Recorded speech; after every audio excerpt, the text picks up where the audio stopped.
Donc aujourd'hui, on ne va pas parler de ce projet concernant la blockchain sur lequel vous êtes en train de travailler. Et par contre, on va essayer d'avancer sur une partie de cours qui est aussi importante. C'est toujours dans les architectures microservices.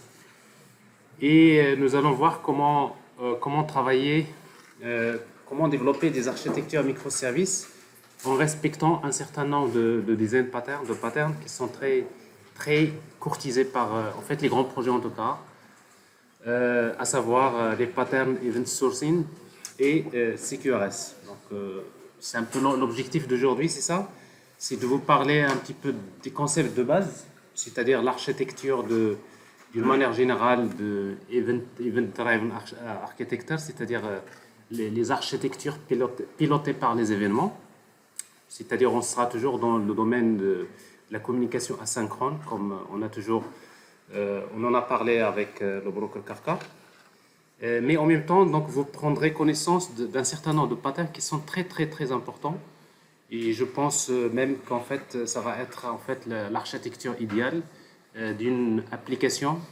Alors, si vous avez la chance d'aller travailler dans une grande entreprise qui travaille dans ce domaine, notamment surtout à l'étranger en tout cas, les grands projets généralement vont chercher à travailler des architectures qui sont basées sur cette architecture parce qu'elle est très efficace. Et justement, c'est ce que nous allons voir. Nous allons voir d'abord qu'est-ce que cette architecture apporte comme solution, quels sont les avantages et aussi quels sont quelques inconvénients, et en même temps comment implémenter cette architecture-là en utilisant en fait un framework qui s'appelle Axon Framework. Donc c'est l'un des frameworks qui ont implémenté ces deux patterns, CQRS et Event Sourcing.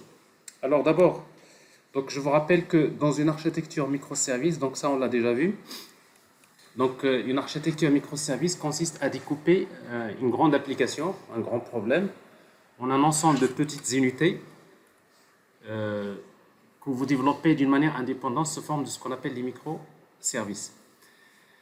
Et dans ce domaine, il y a une approche qui est très utilisée, c'est l'approche de DDD, Domain Driven Design, qui est utilisée. Normalement, c'est toute une approche dans laquelle qui consiste justement à découper donc, un problème en un ensemble de domaines. Et généralement, pour chaque domaine, d'une manière générale, il y a un microservice que vous allez développer. Et ce découpage, bien sûr, c'est un travail qui demande beaucoup d'efforts au niveau de la partie analyse et conception. Mais en tout cas, donc, une fois qu'on fait le découpage, au lieu de créer une seule application monolithique dans laquelle vous avez une seule base de données avec les différentes couches classiques, tout simplement on va découper donc, en plusieurs domaines. Et pour chaque domaine, on développe un microservice. Et chaque microservice, logiquement, l'idée c'est quoi? C'est que tous les microservices doivent être indépendants. C'est-à-dire que chaque microservice possède sa propre base de données d'une manière indépendante. Et après, par la suite, nous avons vu que pour mettre en place l'architecture microservice, donc nous avons besoin d'utiliser un framework qui permet de faire de l'intégration et de composer votre application. Alors Spring Cloud, donc c'est un framework que vous connaissez maintenant et que vous avez déjà manipulé. Et avec Spring Cloud, il vous offre le moyen de créer, donc d'abord il faut créer une gateway. Donc on a vu avec Spring Cloud Gateway comment mettre en place cette architecture. Bien sûr, la gateway, donc ça va être le moyen idéal pour en fait s'interfacer entre les applications clientes et les microservices. C'est-à-dire toute l'interaction du monde externe avec l'application, toute l'application microservice se fait via la gateway. Et après, bien sûr, donc nous avons vu que dans les architectures microservices, donc vous avez besoin également de mettre en place un discovery service, donc un annuaire qui va permettre à tous les microservices de s'enregistrer, donc avec un nom et une adresse. Et donc on a vu comment utiliser donc Eureka Discovery Service pour faire cette opération. Donc ça, c'est quelque chose qui est simple à mettre en place. On a fait ça. Également, donc il y a la configuration. Donc je n'avais pas l'occasion de vous parler de la mise en place du service config, mais au même titre que Discovery Service, c'est-à-dire c'est une partie qui est très importante. C'est vrai que pour le moment, vous n'avez pas senti le besoin parce que vous avez créé des petites applications avec 2, 3 microservices. Mais généralement, quand on a beaucoup de microservices, donc la configuration, il faut pas créer un fichier de configuration pour chaque microservice, mais plutôt, il va falloir centraliser l'ensemble de la configuration en utilisant config service. C'est un service technique également qui est fourni par Spring Cloud. C'est quelque chose qui est facile à mettre en place. Alors, je suppose maintenant que ça, on sait le faire. Et la preuve, c'est que donc, toutes les activités pratiques que vous avez faites jusqu'à présent, c'est que vous avez créé donc des microservices. Donc, vous avez cette simplicité maintenant de mettre en place les microservices. Et après, il y a les interactions. Alors ça, c'est ce qui est important. Après la communication entre les microservices, nous avons dit, en fait, pour faire communiquer les microservices, on peut les faire communiquer soit d'une manière synchrone ou bien d'une manière asynchrone. Alors, dans la communication synchrone entre les microservices, donc la solution qui remonte la première, généralement, c'est le REST. Comment faire communiquer les microservices via REST. Donc, on a vu avec Spring Cloud OpenFIN, c'est une solution qui est vraiment d'une manière déclarative. On peut facilement faire communiquer les microservices. On peut utiliser REST Template, Web Client. Donc, ça, c'est des solutions qui sont fournies par Spring. Donc, les solutions ne manquent pas dans toutes les technologies, dans tous les langages. Vous pouvez facilement faire communiquer les applications via REST. Donc, ça, c'est une solution. Et après, nous avons dit également qu'il y a mieux que REST. Il y a d'autres solutions qui sont beaucoup plus rapides et beaucoup plus efficaces que REST et qui sont préférées dans les architectures actuelles. C'est notamment gRPC. Donc, gRPC, c'est une solution qui est basée sur le protocole HTTP 2.0 donc, et qui permet donc de faire communiquer les microservices, c'est-à-dire avec en fait, une communication bidirectionnelle, c'est-à-dire full duplex, c'est-à-dire la communication se fait dans les deux sens d'une manière asynchrone, synchrone, asynchrone. Donc, c'est que gRPC, en fait, à mon avis, donc, il représente la solution la plus performante aujourd'hui pour faire communiquer les services, les microservices, c'est-à-dire entre eux, c'est-à-dire le back-end des applications peut être faite en utilisant gRPC, mais malgré ça, donc dans la pratique, c'est-à-dire parce que je sais que bon, dans quelques, je sais pas, dans un mois, vous allez faire votre projet de fin d'études, n'est-ce pas? Et que dans la majorité des cas, vous serez plutôt dans c'est-à-dire ce cas de figure, c'est-à-dire c'est REST. Dans la majorité des cas. Mais si vous avez la chance d'intégrer un nouveau projet, notamment basé sur les microservices, donc sûrement vous allez peut-être voir que dans la majorité des cas, on va plutôt préférer utiliser gRPC. J'avais prévu un cours sur gRPC donc que je vais vous faire.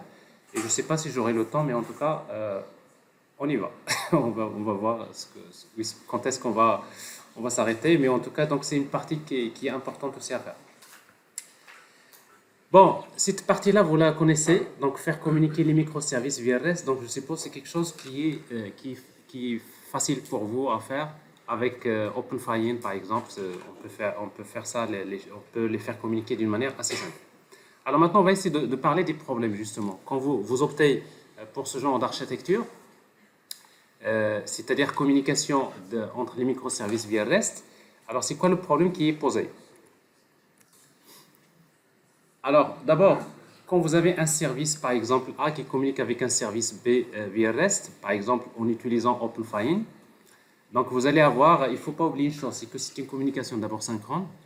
C'est que vous avez, par exemple, parfois la partie UI qui fait appel à un service 1, et après le service 1 peut faire appel au service 2 qui communique avec service 3, etc. Donc ici, vous avez un pipeline d'appel, et du coup, donc ici, vous êtes dans une communication bloquante. Donc, ça veut dire qu'il suffit que, par exemple, il y a un service qui ne marche pas ou qui ralentit, c'est-à-dire l'exécution du pipeline, tout simplement, ça va impacter négativement les performances de l'application.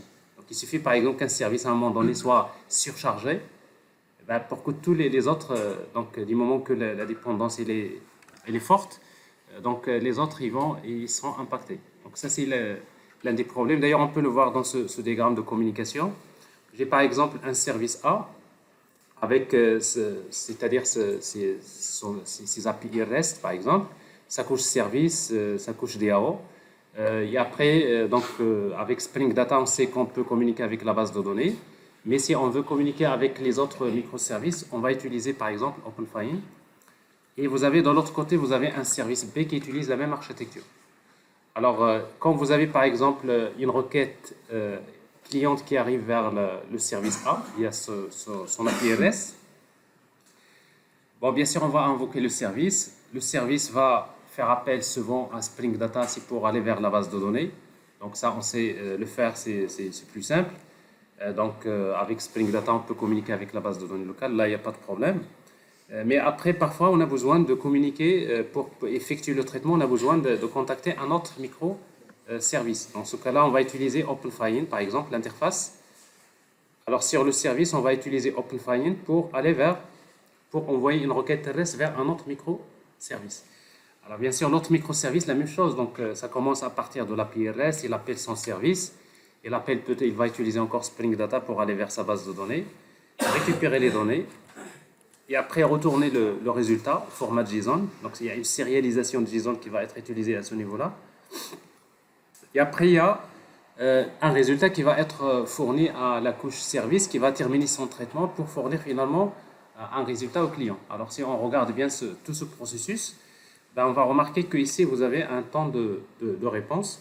Alors ce temps de réponse, il va dépendre du moment que vous êtes dans des pipelines d'appel.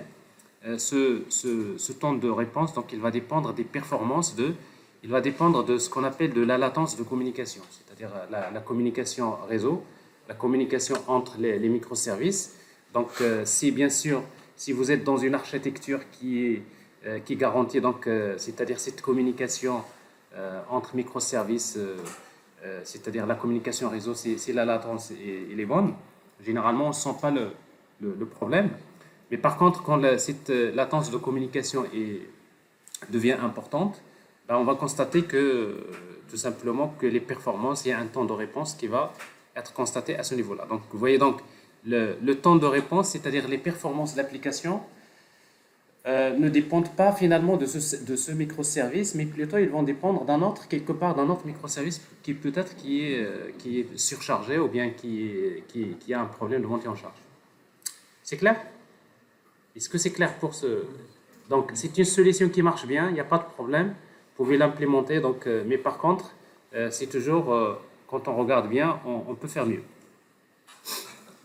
Alors, autre chose, donc quand vous optez pour l'architecture, ce genre d'architecture, à un moment donné, vous allez penser au problème de la scalabilité. Alors, la scalabilité, c'est qu'à un moment donné, vous voyez que le service, par exemple, le microservice C, par exemple, quand il y a un problème de montée en charge, nous savons c'est quoi la solution, c'est très simple. Il suffit de démarrer une nouvelle instance. Donc, ça, c'est l'une des caractéristiques de l'architecture microservice. Donc, ça veut dire que finalement, au lieu de démarrer une instance, vous démarrez un cluster d'instances de microservices. Alors, quand vous déclarez ce cluster d'instances, on a vu que c'est très simple, toutes les instances vont s'enregistrer. Et après, la gateway, il va utiliser donc le système d'équilibrage de charge qui fait qu'on peut facilement résoudre le problème de montée en charge. Mais le seul problème, c'est que chaque microservice possède sa propre base de données. Et si vous voulez, chaque instance, il a sa base de données. Donc, quand par exemple une instance va modifier une information dans la base, et bien l'autre, il doit également modifier. Quand on insère une donnée dans cette instance, il doit être inséré dans l'autre instance. Donc, ça veut dire que nous avons besoin de faire une synchronisation entre les bases de données de toutes les instances. C'est-à-dire toutes les instances doivent être identiques. C'est-à-dire qu'ils doivent avoir les mêmes données, ils doivent être dans le même état. Ici, ça c'est une problématique également qu'il faut résoudre. Et si vous voulez faire la synchronisation entre ces instances, et bien tout simplement, c'est là où vous aurez besoin Voilà, des brokers, tout à fait. Donc c'est là que vous aurez besoin donc, de mettre en place un broker, comme par exemple Kafka ou RabbitMQ, ActiveMQ, etc., etc. Donc il y a des brokers dont on avait parlé. Donc j'avais fait un cours sur Kafka donc, et sur GMS et ActiveMQ. Et vous savez maintenant de quoi il s'agit. Et bien, le principe, c'est quoi? C'est que finalement, à un moment donné, c'est que les instances, toutes les instances des microservices, à chaque fois qu'il y a, par exemple, une opération de modification de l'état de l'application, bah, on va publier des événements sur le broker. Et après, comme toutes les instances sont à l'écoute, bah, à chaque fois qu'il y a un événement qui est produit, donc les autres instances vont le recevoir. Et quand ils reçoivent l'événement, eh bien, ils vont mettre à jour leur propre base de données. Et là, on aura besoin d'utiliser un broker qui est transactionnel. Alors Kafka, par exemple, c'est un broker qui permet qui est transactionnel, par exemple, et RabbitMQ également, ce qui fait que, par exemple, quand on va insérer une donnée, on va s'assurer que toutes les instances ont enregistré la même information pour valider la transaction. Vous voyez, donc ça on est plus dans ce qu'on appelle les transactions distribuées. Alors ça, j'aurai l'occasion d'en parler, comment résoudre cette problématique des transactions distribuées. Vous avez compris le problème? Parfait. On y va. Alors parfois, il y a en fait, des entreprises ou bien il y a des architectes qui vont, quand ils arrivent là, bah, on commence à dire, bon, on est dans l'architecture microservice. Allez, pour synchroniser les bases de données, c'est aussi c'est un peu enfin, une autre contrainte. Et en plus, les clients généralement, quand vous leur dites une architecture microservice, quand vous leur dites chaque microservice, il y a une base de données distribuée, la première des choses qu'ils vont vous dire, ils vont vous dire que pour l'équipe data, par exemple l'équipe data science ou bien l'équipe data généralement qui s'occupe de tout ce qui est la partie l'analyse de données, tout ça. Donc ils vont vous dire la première des choses, comment on va faire pour récupérer les données. Donc il nous faut une seule base de données. C'est-à-dire que les entreprises, ils veulent bien toujours avoir une seule unique base de données dans laquelle il y a toutes les données de leur système d'information. Donc quand vous avez des bases de données distribuées, ben, il faut s'arranger pour, à un moment donné, pour leur donner une solution qui permet donc c'est-à-dire de centraliser toutes les données de l'application. On veut bien décentraliser les traitements, parce que ça c'est efficace en termes de traitement, parce que c'est les performances. Mais par contre, les données, non. On veut toujours centraliser les données. Alors, c'est quoi la solution? Il y a des architectes qui vont choisir la solution la plus simple. C'est de faire un retour en arrière. C'est comme si on revient vers l'architecture monolithique. Donc ça, c'est la solution la plus simple. C'est de dire finalement, tous les microservices vont utiliser la même base de données. Alors, le fait que tous les microservices utilisent la même base de données, ben, ça facilite encore le modèle. Alors, il n'y a pas de problème, les traitements ils sont distribués. Mais par contre, au moment de l'accès aux données, on a une seule base de données, donc on n'aura pas besoin de faire la synchronisation entre les bases de données. Tout ça, sauf qu'il va falloir gérer les pools de connexion, parce que quand vous avez beaucoup de microservices qui accèdent à la même base de données, il faut bien savoir gérer tous ces pools de connexion pour pouvoir bien configurer ce système. C'est une solution qui marche aussi, on peut l'utiliser. Mais par contre, en termes de performance, c'est que ça diminue les capacités de votre architecture. C'est-à-dire, c'est pas ce qu'on cherche dans l'architecture microservice. Parce que quand vous restez là, c'est presque vous êtes freiné. C'est-à-dire, c'est un frein que vous mettez à l'architecture de votre application.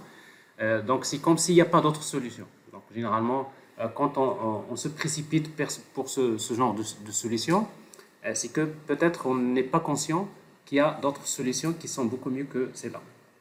Ben justement, c'est quoi la solution? C'est tout simplement, la solution se trouve dans justement ces brokers qui vont vous offrir le moyen d'abord de synchroniser les bases de données. Donc on reste toujours sur des bases de données distribuées. On peut faire la synchronisation, mais en même temps, on peut, si par exemple, si le client par exemple réclame par exemple une base de données qui centralise toutes les données, il n'y a pas de problème. On peut créer facilement un simple microservice qui va être à l'écoute de l'ensemble des événements et qui va constituer la base de données complète. C'est-à-dire, les microservices, chacun a sa propre base de données, mais tout ce qui se passe dans les bases de données des microservices, on peut également les projeter dans une base de données unique. Donc, c'est ce que nous allons voir, notamment avec ce pattern event sourcing. Alors maintenant, quand vous êtes dans ça c'est quand vous êtes dans cette logique-là, communication synchrone, et après vous avez donc dans le problème de scalabilité, vous voyez déjà que l'intérêt d'utiliser un broker rien que pour synchroniser les bases de données. Mais quand vous commencez à utiliser le broker pour synchroniser les bases de données, vous commencez à dire pourquoi carrément toute la communication, pourquoi ne pas faire toute la communication centrée sur le broker. C'est-à-dire que finalement, on n'a pas besoin d'utiliser REST ni gRPC pour faire communiquer les microservices. On va les faire communiquer directement via le broker. Et là, on commence à être proche de la solution. Et bien, tout simplement, c'est ça, donc la base de la communication asynchrone. Qu'est-ce qu'on va faire?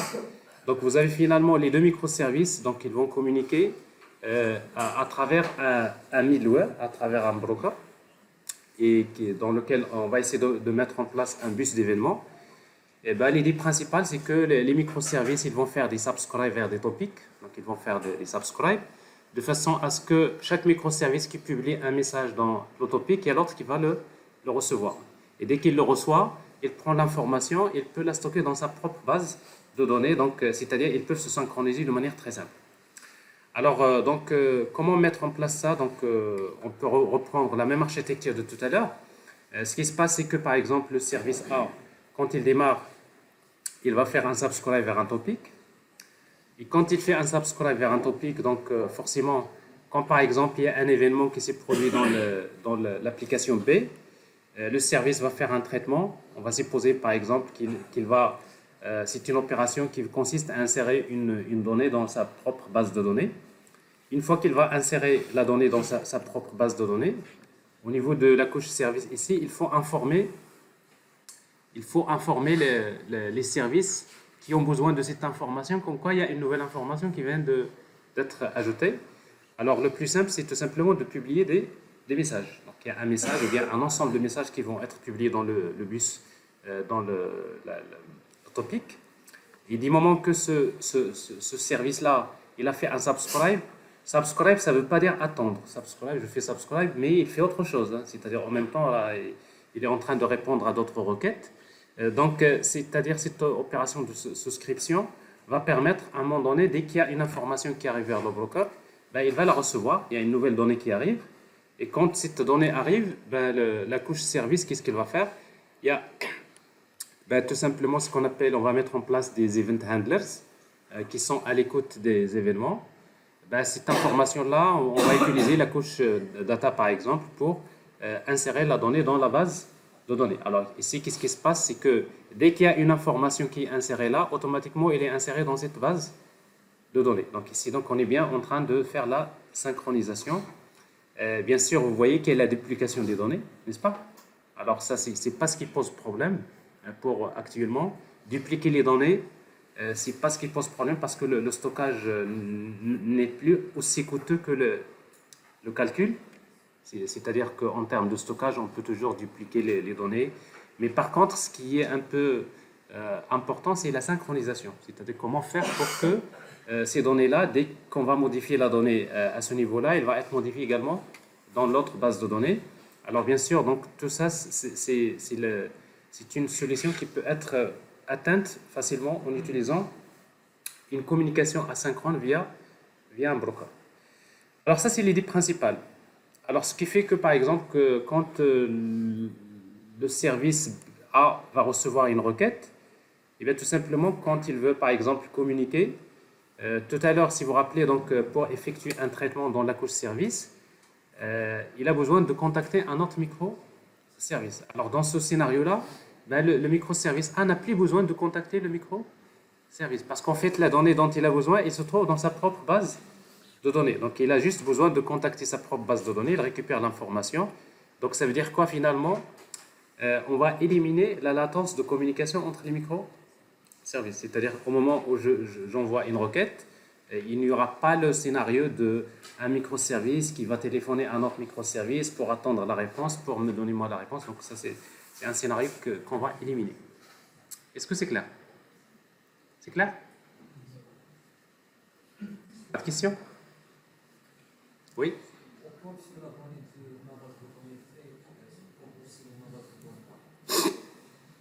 Alors pourquoi l'information de la base de données B se trouve également dans la base de données A? C'est à peu près, donc si je reviens juste à l'exemple que vous avez travaillé, si vous vous rappelez, vous avez en fait Billing Service et vous avez Customer Service. Il se trouve qu'à un moment donné, pour afficher une facture, vous avez besoin d'afficher le nom du client, n'est-ce pas? Il se trouve que le nom du client, dans une facture, le nom de client, c'est une information qui est fournie par le service Customer Service. Donc finalement, ce qu'on était obligé qu'à un moment donné, Customer Service doit contacter, Billing Service doit contacter Customer Service pour récupérer cette information. Alors, si je sais que déjà, pour avoir une facture, j'ai besoin des données, ben, tout simplement, dès qu'il y a une information qui est modifiée dans la table client, par exemple Customer Service, ben, automatiquement, il va être mis en place ici. Donc, c'est-à-dire, c'est une manière de dire finalement, chaque microservice, il dispose de toutes les données de son domaine. C'est-à-dire de toutes les données de son environnement, dont il a besoin pour faire son traitement. Alors, et du coup, donc, c'est le seul moyen pour pouvoir, si vous voulez, éviter cette communication. C'est clair? Alors, c'est exactement, c'est comme si, par exemple, vous travaillez chacun, vous êtes des microservices, et chacun d'entre vous a besoin des informations pour faire son traitement.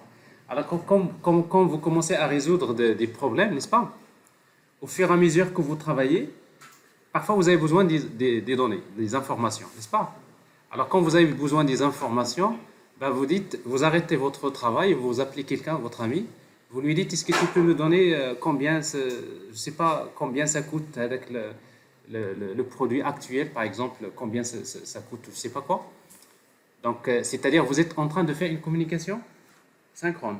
Vous recevez l'information et après, vous continuez à travailler, n'est-ce pas? Et après, donc ça, c'est le modèle classique avec REST. Mais supposons que tu as un système qui te garantit que toutes les informations dont tu as besoin, ils sont dans ton livre, ils sont dans un bouquin. Dès qu'il y a une information qui s'ajoute, il est là, n'est-ce pas? Ben, il se trouve que par exemple, vos amis, ben, ils ont le même registre. C'est pas le même registre finalement, parce qu'on n'a pas tous besoin de... Parce que si on a le même registre, c'est une manière de dire que finalement, tous les microservices ont la même base de données. Mais en réalité, les microservices n'ont pas besoin de toutes les données de la base, mais pour chaque personne, on va lui créer un registre dans lequel on lui garantit que toutes les informations dont il a besoin, il va les trouver à côté. Alors dans ce cas-là, il peut faire son travail, il n'aura plus besoin de temps en temps de prendre son téléphone et d'appeler quelqu'un pour lui fournir une information. Vous comprenez très bien que si on est dans ce scénario-là, on sera plus performant. On est bien d'accord. Donc c'est-à-dire si on mesure les performances des gens qui travaillent, ben, on trouvera qu'ils sont beaucoup plus performants parce qu'ils ne vont pas perdre le temps à chaque fois à aller chercher l'information pour pouvoir faire le travail. Mais il vous faut quand même un système qui va vous permettre, si par exemple il y a quelqu'un qui a changé une donnée dans son registre, ça doit changer également chez vous. Et bien tout simplement, c'est ça l'idée principale. C'est-à-dire quand vous faites un subscribe, c'est comme si vous avez un groupe WhatsApp, c'est exactement ça, vous faites un subscribe sur un groupe WhatsApp, et à chaque fois que vous voulez par exemple faire des choses, vous regardez s'il y a une information qui a changé, vous allez la recevoir. Et dès que vous l'avez, vous commencez à travailler. Donc ça vous permet d'éviter donc de communiquer comme ça. Bon, je cherche des exemples, mais je pense qu'on peut trouver mieux, mais c'est un exemple. C'est clair? C'est dans le on stocke les données temporairement ou là? Dans quoi? Dans l'event-based. Oui. On stocke les données du microservice temporairement ou là? Non, en fait, le bus d'événement, donc lui, il met en place des topics, d'accord? il met en place des topics qui vont, par exemple, si vous utilisez Kafka, ben, c'est des topics, c'est des files d'attente dans lesquels, c'est des boîtes à lettres en quelque sorte, qui vont recevoir des messages qui vont être consommés par d'autres microservices, d'accord? Mais après, tout dépend du modèle. Si vous travaillez par exemple un broker comme Kafka, nous avons dit que Kafka, il assure la persistance, la durabilité des messages. C'est-à-dire, justement, c'est ce que nous allons voir tout à l'heure, c'est que finalement, tous ces événements qu'on va publier sur le bus, c'est de les enregistrer dans une base de données.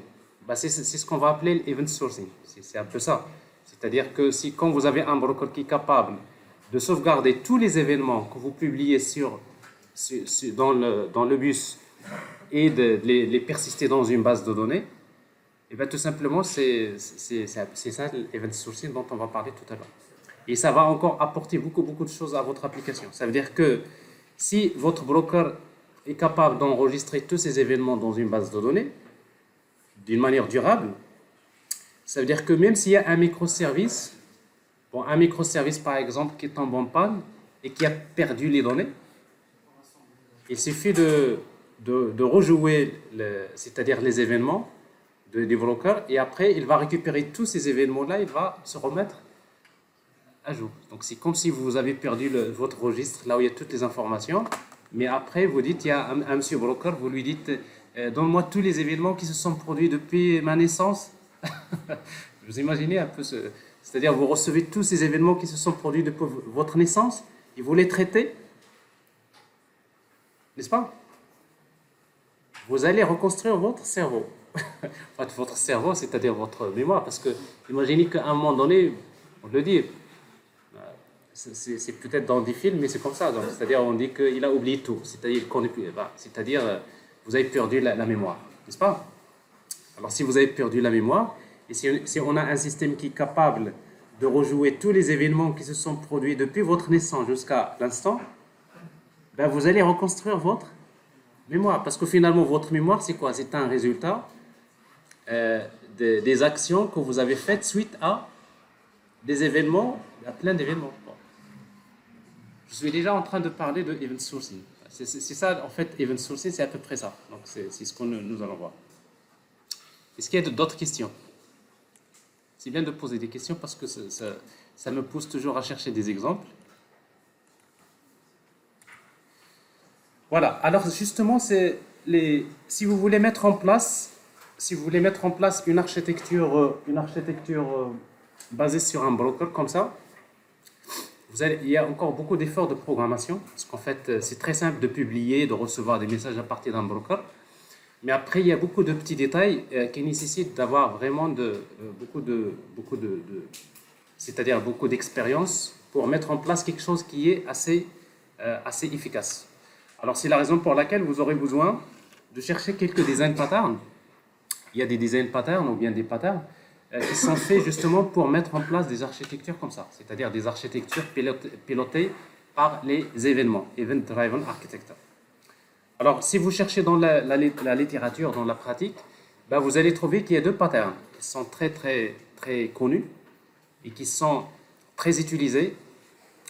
Et peut-être il y en a parmi vous ceux qui ont déjà utilisé ça dans les applications front-end. Alors, ceux qui ont travaillé avec, par exemple, avec React, par exemple, et qui utilisent, par exemple, Redux, n'est-ce pas? Redux pour la gestion du state, ou encore ceux qui utilisent le pattern block avec Flutter, n'est-ce pas? Encore ceux qui utilisent GPRS, comment ça s'appelle déjà? NGRX de Angular, exactement. Alors, si vous cherchez dans ces patterns, ben, tout simplement dans ces frameworks, ben, vous allez trouver qu'ils implémentent les patterns qui sont event sourcing d'abord. Mais après, on va essayer donc de voir, il y a deux patterns particulièrement qui sont très intéressants et qui sont généralement utilisés conjointement, les deux. Normalement, c'est deux patterns indépendants, mais ils sont souvent associés dans des architectures microservices, à savoir Event Sourcing et CQRS. Alors, on va parler d'abord de Event Sourcing. Alors, Event Sourcing, c'est quoi? Bon, d'abord, c'est un pattern d'architecture.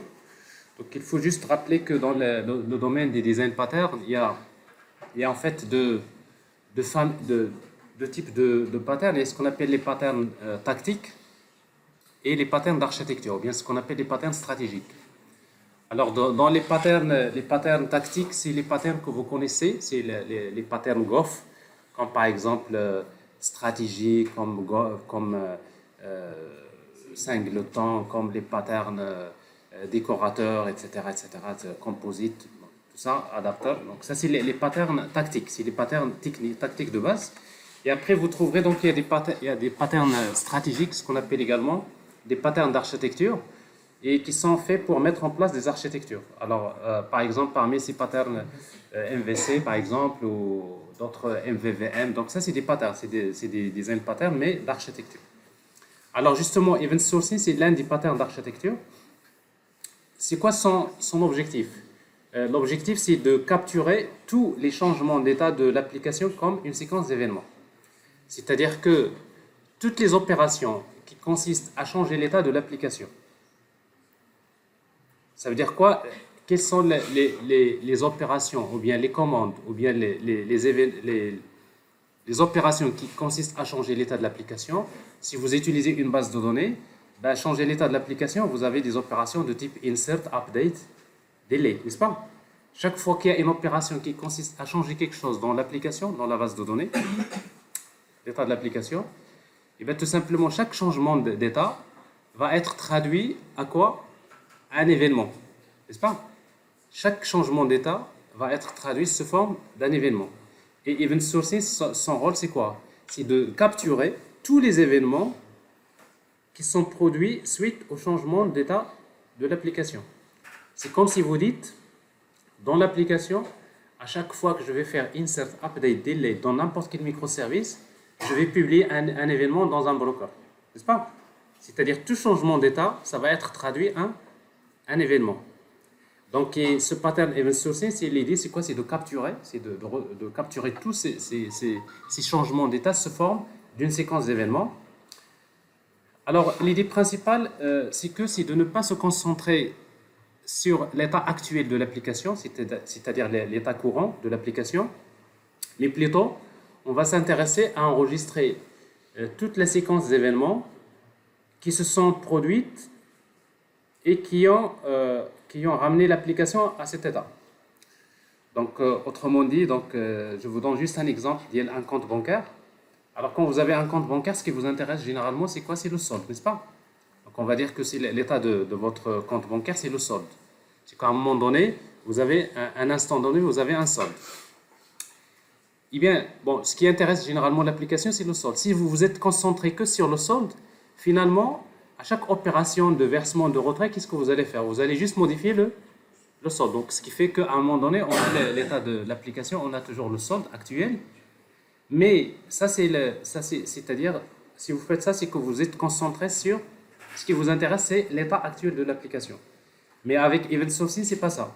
L'Event Sourcing, il vous faut enregistrer toutes les opérations qui se sont produites dans ce compte et qui font que votre compte il est dans cet état. Et c'est quoi les opérations? Alors, toutes les opérations de débit, de crédit, n'est-ce pas? Que vous faites débit, crédit, tout ça, vous allez l'enregistrer. Et quand vous enregistrez toutes les opérations qui se sont produites dans votre compte et qui vont permettre de calculer l'état de votre application, et bien tout simplement, c'est ça l'idée principale, c'est de ne pas se concentrer sur l'état actuel de l'application, mais plutôt se concentrer sur l'ensemble des événements qui ont permis de changer votre état. Donc, c'est comme si je vous dis maintenant, vous, par exemple, quand je m'intéresse à vous, si je m'intéresse à votre état actuel, n'est-ce pas? C'est que quand je vous regarde comme ça, ce qui m'intéresse, c'est vous à l'état actuel, n'est-ce pas? Quand je vous décris, je dis, voilà, vous semblez, vous avez bien dormi, pas bien dormi, vous avez 1m70, je ne sais pas, vous mesurez, vous êtes trop gros, trop mince, ou je ne sais pas quoi, etc. Alors ça, c'est l'état actuel, votre état actuel. Alors ici, il n'y a pas d'event sourcing. Quand je regarde que l'état actuel de l'application, ici, il n'y a pas d'event sourcing. Mais si je fais le event sourcing, c'est quoi? si finalement je ne vais pas m'intéresser à votre état actuel, mais je vais m'intéresser, depuis votre naissance, je vais m'intéresser à l'ensemble des événements qui se sont produits et qui vous ont ramené dans cet état. Ça change beaucoup de choses. Donc, c'est-à-dire que si je reviens sur les événements, ben, je vais trouver que pratiquement depuis votre naissance jusqu'à maintenant, ben, je trouve toute une liste des événements qui se sont produits et qui font que vous êtes dans cet état-là. Bon, c'est à peu près ça. Alors, c'est quoi l'avantage? Alors, si vous enregistrez tous ces événements qui se sont produits dans l'application, ces événements, bien sûr, qui consistent à changer l'état de l'application. Parce qu'il y a d'autres événements de consultation des données, on n'a pas besoin de les enregistrer. Tout ça, on peut loguer des messages quelque part, etc., etc. Il n'y a pas de problème. Mais ça, ce n'est pas de l'event sourcing, mais plutôt ce qui nous intéresse. Toutes les opérations qui consistent à changer l'état de l'application, et bien, tout simplement, on va l'enregistrer quelque part. Si vous enregistrez ça dans une base de données, alors ça, c'est ce qu'on appelle un event store. Un event store, c'est quoi? C'est une base de données. Généralement, l'event store, il contient une seule table. C'est une base de données qui contient une seule table dans laquelle on va enregistrer tous les événements qui se sont produits dans l'application qui consistent à modifier l'état de l'application. Alors, si je prends par exemple le cas d'un compte, comme je disais, si vous avez un compte, à un moment donné, vous avez un état, son état c'est le solde, mais c'est-à-dire, si je regarde ce solde-là d'où il provient, si vous faites l'event sourcing, c'est que vous avez déjà enregistré toutes les opérations de débit. Par exemple, à la date telle, vous avez un débit de 1200, crédit 6000, crédit 12000. Donc, si vous connaissez l'état du compte initial, à partir de l'état initial, et à partir de l'ensemble de ces opérations, je peux calculer l'état final. C'est-à-dire, à partir de ces opérations, je peux savoir quel solde que vous avez maintenant. N'est-ce pas?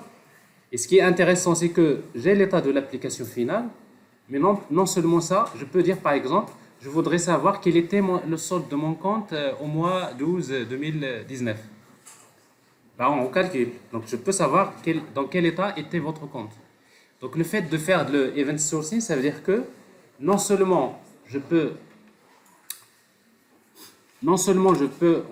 retrouver l'état de l'application actuelle, mais par contre, je peux retrouver donc c'est-à-dire je peux savoir l'état de mon application à n'importe quel instant donné. Et vous ne pouvez pas imaginer pour les entreprises, ça c'est quelque chose de très très précieux, parce que généralement, en fait, donc on va voir que les entreprises souvent, quand il y a des problèmes, imaginez que vous êtes dans une banque, quand il y a un problème quelque part, comment on peut détecter que par exemple il y a une triche ou c'est pas, il y a un compte il y a de l'argent qui a été volé dans un compte ou c'est pas quoi, etc. Alors si vous faites l'event sourcing, c'est que c'est clair, c'est que quand il y a un problème, on revient sur l'historique, sur la base d'audit. On revient tous sur ces événements-là et on peut facilement savoir là où il y a le problème. Donc ça c'est juste un exemple, mais il y en a plein.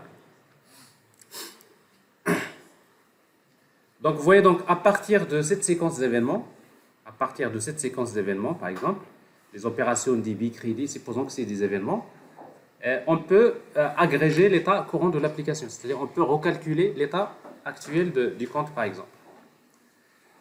Alors, tout changement d'état de l'application a une cause unique. C'est un événement. Donc, c'est-à-dire que finalement, à chaque fois, il y a quelque chose qui change dans votre base de données, il y a une raison. Et c'est quoi cette raison? C'est un événement. Il y a un événement qui s'est produit qui fait que l'état de votre application a changé. Et bien cet événement-là, il est précieux. Il faut l'enregistrer. Et si vous commencez à enregistrer tous ces événements-là, et bien c'est ça l'event sourcing tout simplement. Alors l'exemple que je viens de citer là, ça c'est juste pour agréger l'état du compte, on peut toujours revenir sur l'historique des opérations et on peut facilement calculer l'état actuel du compte. Alors, quels sont les avantages? Bien sûr, il y a plein d'avantages avec quand on fait de l'event sourcing. Alors, il y a la base d'audit. Donc, ça, c'est très simple. Déjà, un event store, c'est une base d'audit. Si vous faites event sourcing, c'est que vous avez une base de données dans laquelle vous êtes sûr que tous les événements de changement d'état d'application qui se sont produits, et bien, tout simplement, ils sont dans l'event store. Donc, vous avez une base d'audit sur laquelle vous pouvez, c'est-à-dire quand vous voulez faire l'audit de l'application, il ne faut pas oublier ça parce que souvent, ce n'est pas vous qui va faire ça.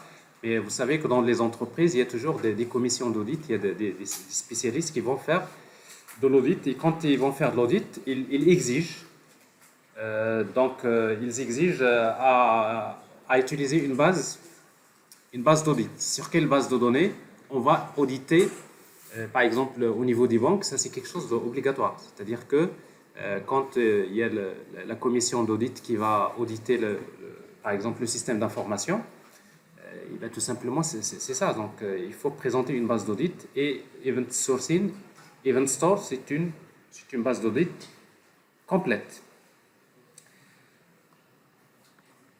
Elle est complète, c'est-à-dire à partir de Event Store, on peut reconstruire, on va voir, donc plein de bases de données. Alors, l'analyse et debug, donc ça c'est avec Event Sourcing, on peut facilement débugger l'application, on peut revenir sur l'historique de l'application pour savoir là où il y avait le problème, parce que c'est pour remonter l'histoire, si vous voulez, pour savoir l'origine d'un problème. La reprise de données, alors quand vous perdez une base de données, quand vous avez une application qui perd sa base de données, c'est vraiment pas un problème. Vous pouvez tout le temps supprimer les bases de données, juste il ne faut jamais supprimer Event Store. Parce que Event Store, c'est là où il y a le... Donc vous pouvez supprimer les bases de données et on va voir, on peut rejouer les événements et reconstruire facilement la base de données. Ça c'est important. Les performances. Alors dans les performances, donc on est dans un monde asynchrone. C'est-à-dire quand vous faites de l'event sourcing, c'est que finalement il n'y aura pas de communication, d'interaction synchrone entre les microservices. Donc chaque microservice, il peut avoir dans sa base de données toutes les données dont il a besoin. Donc on va éliminer les interactions, on va dire, synchrones. Autre chose, à partir des événements, on peut créer plusieurs projections et modèles de données. Alors ça, c'est très intéressant. Je peux avoir, par exemple, un microservice qui va utiliser une base de données relationnelle. Et un autre microservice, pour une raison ou une autre, on va préférer utiliser une base de données, par exemple MongoDB en SQL. Chaque microservice peut utiliser un modèle de données qui est différent. Et donc moi, quand je reçois un événement, ces données-là, je les enregistre dans ma propre base de données relationnelle. Et toi, tu as un microservice, quand tu reçois le même événement, toi, tu l'enregistres dans une base de données, non? Parce qu'il n'y a pas de problème. Donc, c'est-à-dire, finalement, l'événement, il apporte des données, mais chaque microservice peut projeter ces données-là dans son propre modèle de données. Donc là, on n'est pas obligé d'utiliser en fait le même modèle de données pour l'ensemble des applications.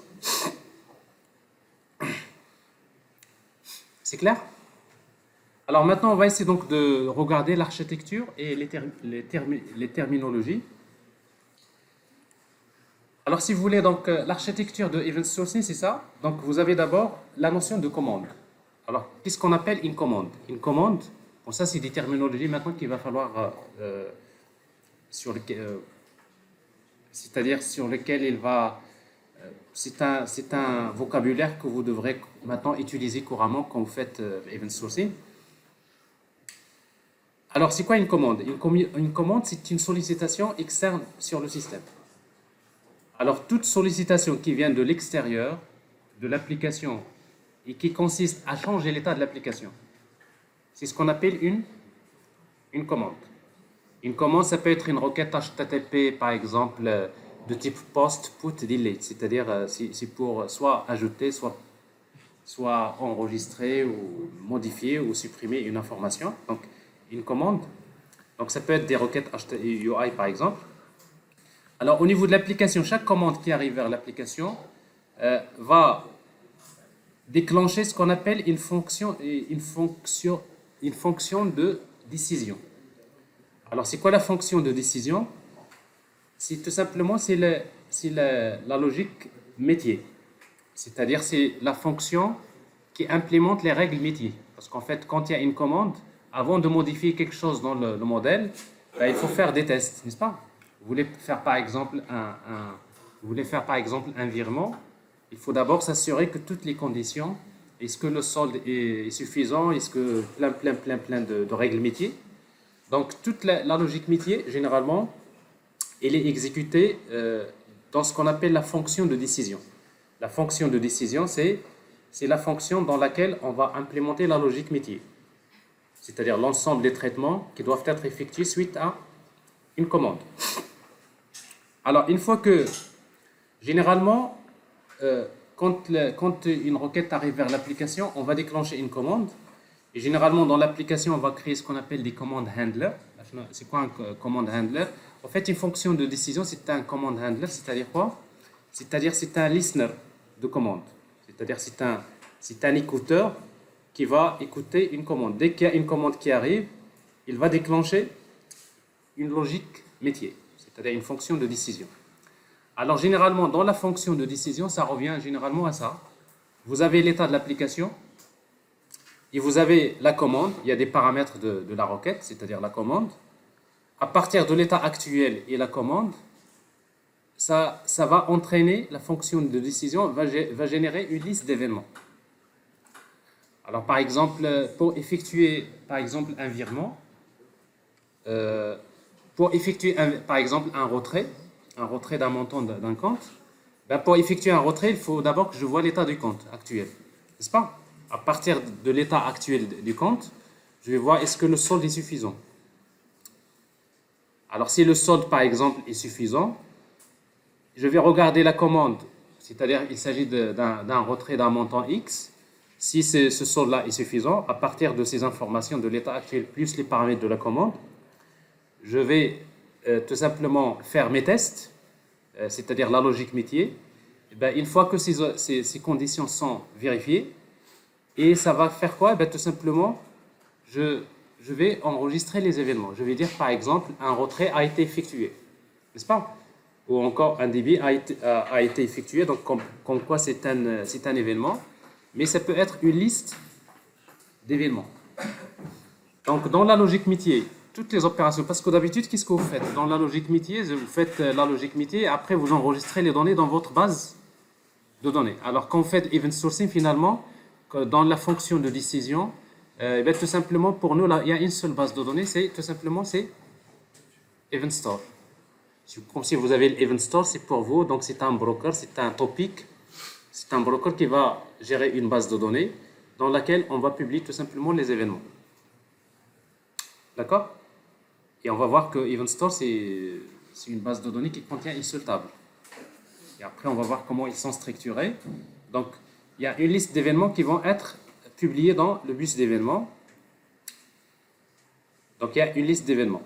Alors, c'est quoi un événement, tout simplement? Bon, un événement, c'est un fait qui se produit dans le passé. Enfin, dans le passé proche. En fait.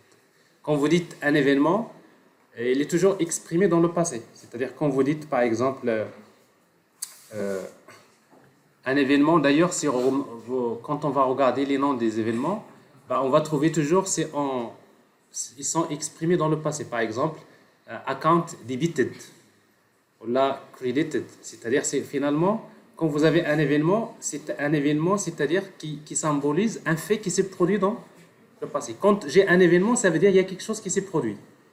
Donc, c'est-à-dire c'est une action qui est liée plutôt au passé proche. Alors, les événements, c'est des objets qui sont immuables. C'est-à-dire on ne peut pas changer leur contenu. Quand un événement se produit, il a des paramètres, il est sauvegardé. Donc, généralement, il faut se débrouiller de façon à ce que dans votre application, à ce qu'il soit immuable, c'est-à-dire son état ne doit pas changer. C'est bon? Alors, quand vous dites l'événement, quand vous dites,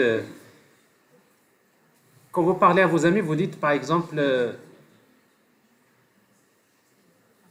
Monsieur tel est malade. Il est malade. Il est malade, c'est-à-dire c'est un événement, n'est-ce pas? Mais cet événement-là, vous ne pouvez pas le changer parce que de toute façon, il s'est déjà produit. Il y a je ne sais pas, il y a notre équipe nationale a gagné le match. Je ne sais pas. Ça y est, il s'est produit. Donc c'est un événement, il est immuable. C'est-à-dire ça symbolise quelque chose qui s'est produit dans le passé. Alors également, les événements sont autodescriptifs, c'est-à-dire généralement dans l'événement lui-même, on va trouver toutes les informations qui concernent l'action. On trouvera le type de l'événement, le nom de l'événement, ce qu'on appelle le payload, il y a les paramètres qui contiennent l'événement. Donc c'est-à-dire il est autodescriptif, on n'a pas besoin d'aller vers un autre événement pour comprendre un événement. Chaque événement, il est autodescriptif. Oui? Non, il n'y a pas de limite pour le stockage d'event stores. C'est là où il y a l'intérêt du big data. C'est justement parce que quand vous avez les event stores, généralement, c'est des bases de données voilà, c'est des grandes bases de données. Donc, ça veut dire qu'il faut mettre en place des solutions qui vont garantir que voilà, c'est des problématiques. Déjà, l'event store, c'est une problématique de big data. Ça dépend des applications. Quand vous êtes dans une application de e-commerce, par exemple, comme par exemple Amazon, n'est-ce pas? Vous imaginez le nombre d'événements qui se produisent, n'est-ce pas? Donc, c'est-à-dire leur event store, donc finalement, c'est une base de données distribuée, c'est tout, ça souvent c'est une problématique de big data. Ouais. Alors, state command list événement, ça veut dire quoi? La fonction de décision, ça consiste à quoi? À partir de l'état actuel et à partir des paramètres de la commande, la fonction de décision, il va générer une liste d'événements. Alors, par exemple, pour effectuer un retrait d'un compte, à partir de la commande, je peux savoir quel est le montant, quel est le numéro de compte et quel est le montant à retirer. Et je dois consulter l'état actuel des comptes pour savoir est-ce que je peux retirer ce montant. Et si c'est le cas, généralement, si ce n'est pas possible, on va générer des exceptions. Comme quoi, le retrait, il est impossible. Donc, je génère des exceptions. Mais si la logique métier est vérifiée, ben, cette opération-là va être traduite par la génération d'un événement ou bien d'un ensemble d'événements. Par exemple, l'événement qui va être généré, c'est account debited. Ça y est. Donc, c'est-à-dire toutes les conditions sont vérifiées, le compte a été débité.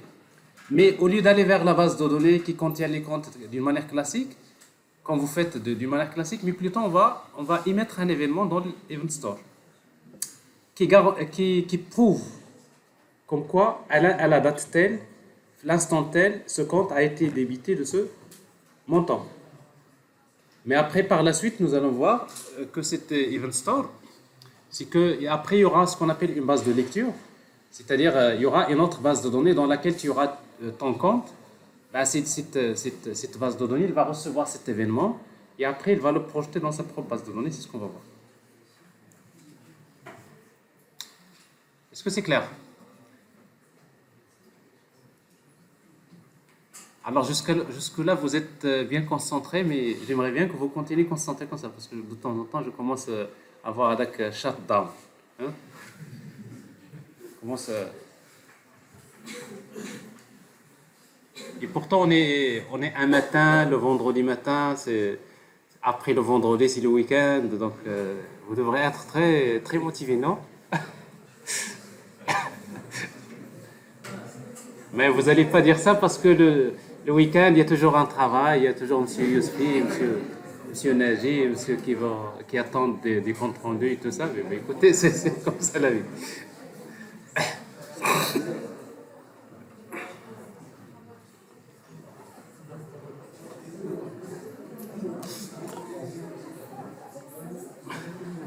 Bon, alors après, il y a donc Event Store, vous le connaissez déjà. Donc le terme Event Store, c'est quoi? S'il vous plaît.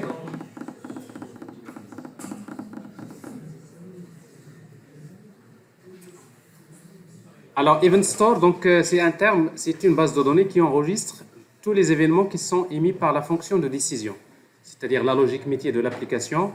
Voilà, donc il va émettre des événements, alors tous ces événements-là sont enregistrés dans un Event Store. Alors maintenant, pour mettre en place un Event Store, vous pouvez utiliser un broker, vous pouvez implémenter votre propre base de données, C'est-à-dire, jusque-là, dans l'event sourcing, il ne va pas vous dire utiliser un broker ou utiliser, non. Pour event sourcing, il vous dit, bon, débrouillez-vous, tous les événements qui se sont produits dans l'application et qui sont produits suite au changement de l'état de l'application, vous l'enregistrez quelque part dans une base de données. OK? Mais dans la pratique, comme je disais dans le backend, plutôt on va utiliser des brokers parce que ces événements-là, il y a d'autres applications qui ont besoin de les traiter.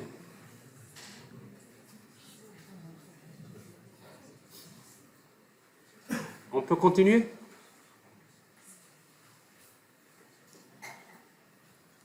Alors ensuite, une fois que la fonction de décision, donc il y a la fonction de décision, il va enregistrer l'événement, il va émettre des événements qui sont enregistrés dans Event Store. Alors la suite, il y a ces événements-là, ils vont être capturés également par ce qu'on appelle une fonction d'évolution. Alors en fait, les fonctions d'évolution, c'est quoi? C'est un listener d'événements. C'est-à-dire, c'est une fonction d'évolution, c'est un handler qui écoute l'événement. Par exemple, il va écouter un événement de type account debited. OK? Alors, quand le compte est débité, bon, l'événement il est déjà enregistré dans Event Store. Une fois qu'il est enregistré dans Event Store, maintenant, il va falloir le traduire pour changer l'état de l'application. C'est-à-dire quoi?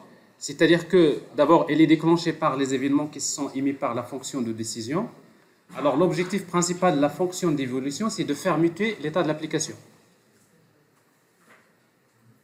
C'est-à-dire, par exemple, pour un compte, une fois que le compte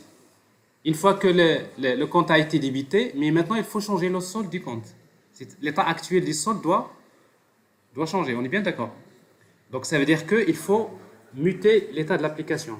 C'est tout à fait normal parce que on a toujours, même si on enregistre tout l'historique des opérations, on a toujours besoin d'avoir quelque part, de mettre à jour l'état actuel de l'application. Pourquoi? Parce que généralement, la fonction de décision, c'est-à-dire la logique métier, s'exécute en fonction de l'état actuel de l'application. Par exemple, on va consulter l'état actuel des comptes pour savoir est-ce qu'on peut faire un retrait ou pas. Donc ça veut dire que une fois qu'on enregistre les événements dans l'Event Store, ben, on a besoin de muter l'état de l'application, c'est-à-dire changer l'état actuel de l'application. Alors généralement, dans notre cas ici, on va par exemple, pour changer l'état de l'application, on va dire tout simplement que le solde actuel égale le solde égale le solde actuel auquel on va par exemple retrancher le montant de l'opération. Ben voilà, et après dans des cas très particuliers, la fonction d'évolution parfois elle-même peut générer ce qu'on appelle des actions. Alors c'est quoi une action? Eh ben, une action, on peut dire une action, c'est une sorte de commande interne. C'est-à-dire, il peut également générer une commande interne, comme une commande, mais c'est une commande qui se produit à l'intérieur de l'application.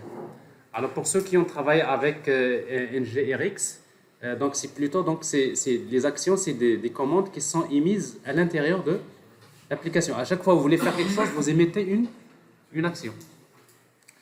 Alors ici, donc, l'action, elle est émise, il va être encore reçu par la fonction de décision, c'est pour encore exécuter une autre logique métier. Alors ça peut être utile parfois dans le cas où la logique métier se fait en plusieurs étapes. Parfois il y a des processus métiers qui sont assez complexes, c'est-à-dire on va d'abord exécuter une première partie, on va émettre les événements qui seront enregistrés. Ensuite la fonction d'évolution va muter l'état de l'application. Une fois que l'état de l'application est muté, on va encore émettre une action. La fonction de décision va traiter encore l'action. Il va traiter la deuxième partie de la logique métier. Ça peut se faire en plusieurs étapes jusqu'à ce que tout le processus de la logique métier se termine finalement pour s'arrêter. Mais dans la majorité des cas, vous trouverez que la fonction de décision, c'est-à-dire son rôle principal, c'est de faire muter l'état de l'application et après le système s'arrête. C'est-à-dire le processus s'arrête à ce niveau-là. Oui. Il reste le dernier point. Oui.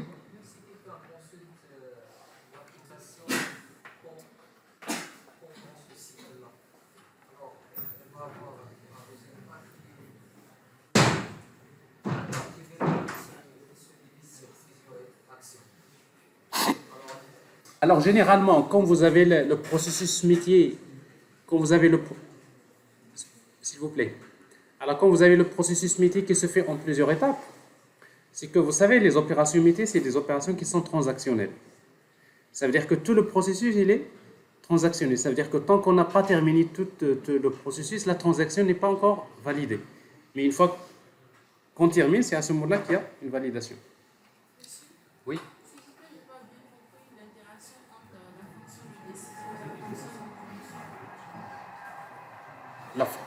La fonction de décision et la fonction d'évolution. Alors en fait, la fonction de décision, une fois qu'elle exécute la logique métier, il va émettre un événement, ou bien un ensemble d'événements. Ces événements, d'abord, ils vont vers le event store pour être enregistrés, mais en même temps, ils sont écoutés par la fonction de décision. Parce qu'en fait, une fonction de décision, c'est un handler d'événements, c'est un écouteur d'événements. Donc, c'est-à-dire, dès qu'elle émet un événement, la fonction d'évolution est déclenchée. Dès que l'événement se produit, la fonction d'évolution va faire son travail. Et c'est quoi son travail? C'est à partir de l'événement qui s'est produit, à partir de l'état actuel, on va muter l'état de l'application. On va faire muter l'état de l'application, c'est-à-dire changer l'état de l'application. Alors, après, donc, il y a le dernier point qui est important. Une fois, le dernier point, c'est ce qu'on appelle jouer les effets de bord. Alors, jouer les effets de bord, il ne faut pas oublier que généralement, dans une application, vous avez d'autres applications partenaires qui ont besoin d'interpréter ces événements, notamment dans le cas des microservices, n'est-ce pas? Parce que quand tout ça se produit au niveau du microservice, ben, nous avons besoin d'émettre les événements pour qu'ils soient interprétés par d'autres applications partenaires. Alors dans ce cas-là, donc ici, une fois qu'on est dans un état stable, c'est-à-dire il faut d'abord s'assurer que l'événement est bien enregistré, que la fonction d'évolution s'est bien exécutée, que l'état de l'application a été muté. C'est à ce moment-là qu'on va jouer ce qu'on appelle les effets de bord. Donc, c'est-à-dire que l'événement, finalement, il sera publié dans un topic. Et quand l'événement est publié dans un topic, c'est à ce moment-là que les autres applications vont le recevoir. Mais quand l'événement est reçu par les autres applications, bon, on le fait uniquement quand on est sûr que l'état de l'application est stable. C'est-à-dire que tout, ça y est, donc on est sûr que là, toute la logique elle est bonne, que tout se passe bien. Il faut éviter à ce qu'on puisse émettre des événements vers les applications partenaires, n'est-ce pas? Alors que dans l'application elle-même, on n'a pas encore terminé le travail, ce qui permet de rencontrer par exemple un problème. Et quand on rencontre un problème, vous allez faire un rollback de la transaction. Et si vous faites rollback, mais il ne faut pas oublier que votre événement il est déjà arrivé chez les applications partenaires. Donc il va falloir encore émettre un autre événement pour leur dire et annuler Faites, c'est comme si j'ai rien dit. C'est à peu près ça. Donc c'est comme si vous commencez à informer vos amis, vous leur dites, vous commencez à les informer, vous n'êtes même pas sûr que ce que vous avez fait est correct, vous commencez à émettre des événements.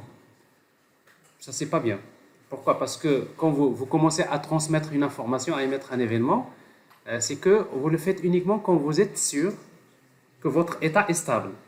Votre état est stable, c'est-à-dire que vous êtes sûr que l'événement, vous l'avez traité et que votre logique métier est bonne et que tout se passe bien. Une fois que vous êtes dans un état stable, c'est à ce moment-là que vous publiez l'événement dans ce qu'on appelle c'est la partie les effets de bord. Est-ce que c'est clair? Voilà, alors ça c'est event sourcing. Alors j'imagine qu'avec ces exemples-là, vous avez compris le principe de l'event sourcing. Ok? Alors event sourcing, donc même si vous ne l'avez pas implémenté en backend jusqu'à présent, mais en quelque sorte, il y a vous l'avez déjà utilisé. Vous l'avez déjà utilisé dans d'autres applications, d'une manière ou d'une autre.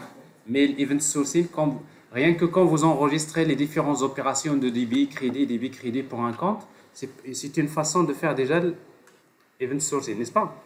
Mais, bien sûr, le pattern lui-même, donc, il va en fait vous proposer des solutions. Et dans notre cas, pour faire l'event sourcing, donc, on va utiliser un broker qui est transactionnel, notamment comme par exemple un topic Kafka. C'est l'idéal parce que nous avons dit que Kafka, l'avantage c'est quoi? C'est qu'il a, il a cette capacité de rendre les topics persistants et durables, n'est-ce pas? Et donc, c'est pour cela que je disais tout à l'heure, c'est une problématique de Big Data. Et justement, Kafka, il est dans cette logique. C'est-à-dire, il offre une infrastructure qui vous garantit que des téraoctets de messages, il va les persister parce ils sont répliqués, ils sont distribués, il y a des systèmes de réplication, il y a des systèmes de scalabilité, il y a tout ce qu'il faut. Parce que si vous n'avez pas ce genre de solution, c'est très compliqué. Hein. C'est-à-dire, à un moment donné, vous allez tomber dans un autre problème, c'est que vous avez un event store et pour jouer les événements, après, parfois, vous avez des grandes bases de données. Donc, c'est une problématique qui est maintenant, je pense, résolue. C'est quand vous utilisez des brokers qui sont bien faits pour ce genre de choses. Alors maintenant, on va parler de deuxième pattern. C'est CQRS. Command Query Responsibility Segregation. Alors, c'est quoi en fait ce pattern?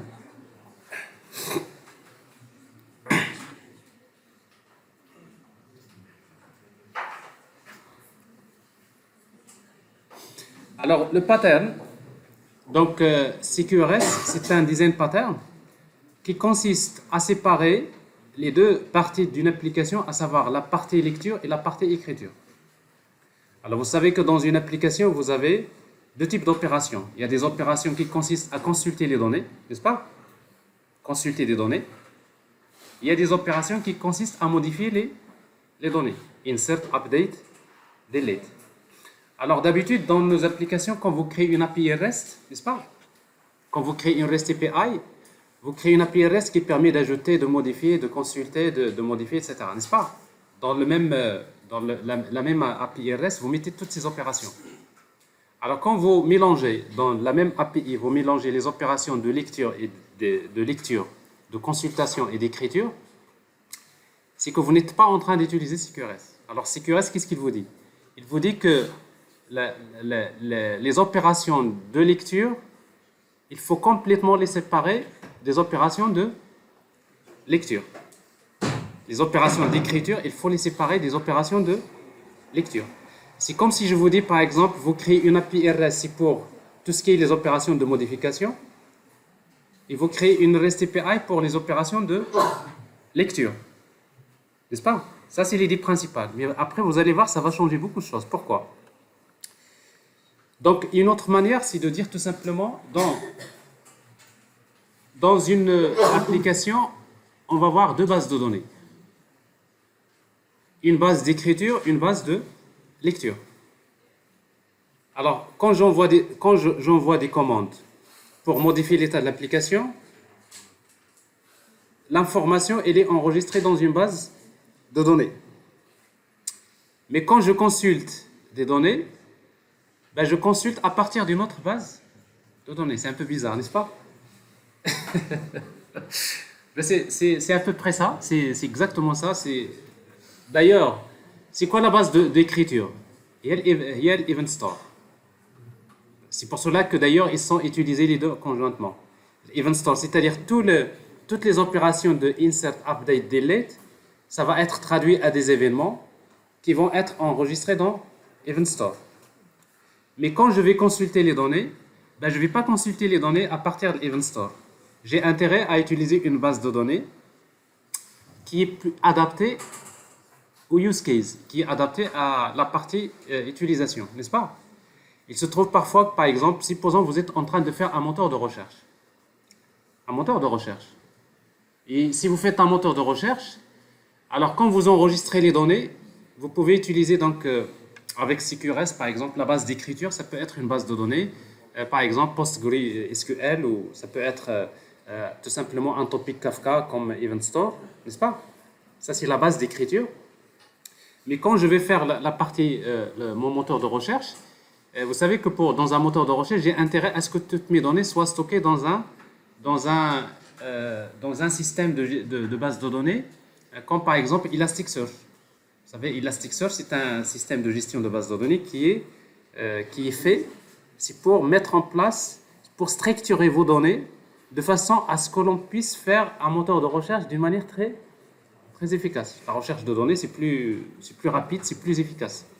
Donc, c'est-à-dire que si dans mon application, j'ai une partie moteur de recherche, j'ai l'intérêt d'utiliser, par exemple, Elasticsearch. Supposons que je suis dans une autre partie de l'application, j'ai intérêt à ce que je lise les données dans une base de données relationnelle. Et peut-être dans une autre partie de l'application, j'ai intérêt à ce que les données soient stockées dans une base de données, par exemple, orientée graph. Par exemple, je suis en train de créer une application je sais pas, comme Waze ou je sais pas quoi, une application qui permet de retrouver le chemin optimal d'aller d'un point vers un point. Vous savez que dans l'algorithmique, dans ce genre de problématique, j'ai plus intérêt à utiliser dans un graphe. Par exemple, utiliser un SGBD comme Neo4j, par exemple, ça peut être plus pratique. Donc, c'est ça l'idée principale. L'idée principale, c'est de dire, on va séparer, avec CQRS, c'est de séparer les deux parties de l'application. Il y a la partie lecture et la partie écriture. Dans la partie écriture, on va utiliser une base d'écriture, mais dans la partie lecture, on va utiliser une base de lecture, mais qui va s'adapter en fonction du cas d'utilisation. Alors, comment on va faire ça? Regardez. Alors, vous avez la partie UI, donc vous avez deux parties de votre application. Vous avez un seul microservice maintenant. C'est comme si on va encore découper le microservice en deux parties indépendantes. N'est-ce pas? Déjà, le microservice, c'est une petite application. Mais quand vous arrivez au microservice lui-même, il faut encore le diviser en deux parties. En deux petits microservices. Un microservice qui va implémenter que des opérations de lecture et une partie du microservice qui va implémenter les opérations d'écriture. Bien sûr, vous pouvez regrouper tout ça dans la même application. Mais CQRS, il vous permet de donner la possibilité de les séparer carrément. Alors, comment? Alors, quand vous envoyez une requête à partir de la partie UI, vous allez émettre des commandes. C'est ce qu'on vient de voir. Alors, sur la partie UI, vous avez une REST API qu'on appelle Command REST API. C'est une API REST, par exemple, dans laquelle vous implémentez que les opérations de modification. Quand je parle commande, c'est des opérations de modification qui consistent à changer l'état de l'application. C'est-à-dire, ici, on va implémenter que les opérations de type post, put, delete, n'est-ce pas? Il n'y a pas de consultation. Les consultations, c'est pas ici, ça va être dans ce côté-là. Alors, généralement, dans commande REST API, une fois qu'on reçoit une requête, on va émettre une commande. Alors, il faut mettre en place un bus de commande. En fait, un bus de commande, c'est un bus. La même chose, un bus, quand vous dites un bus, c'est toujours le broker. C'est-à-dire, c'est un topic, en quelque sorte. C'est un topic dans lequel je vais publier un événement. Bon, pour nous, c'est une commande. Et quand vous publiez donc une commande sur un bus, alors, dans l'application, vous allez créer ce qu'on appelle des commandes handlers. Alors, c'est quoi les commandes handlers? C'est des écouteurs des commandes. Tout simplement, en quelque sorte, dans le cas des Event Store, c'est tout simplement la fonction de décision. N'est-ce pas? Donc, c'est un handler, c'est un commande handler. Une fois que la commande arrive, il va déclencher une logique métier. Alors, dans le pattern CQRS, en fait, la logique métier, elle est exécutée dans un composant qui s'appelle l'agrégat. Alors, l'agrégat, c'est quoi? En fait, l'agrégat, c'est le domaine, ça représente le domaine sur lequel on va appliquer la logique métier. Par exemple, s'il s'agit d'une opération de type par exemple, effectuer un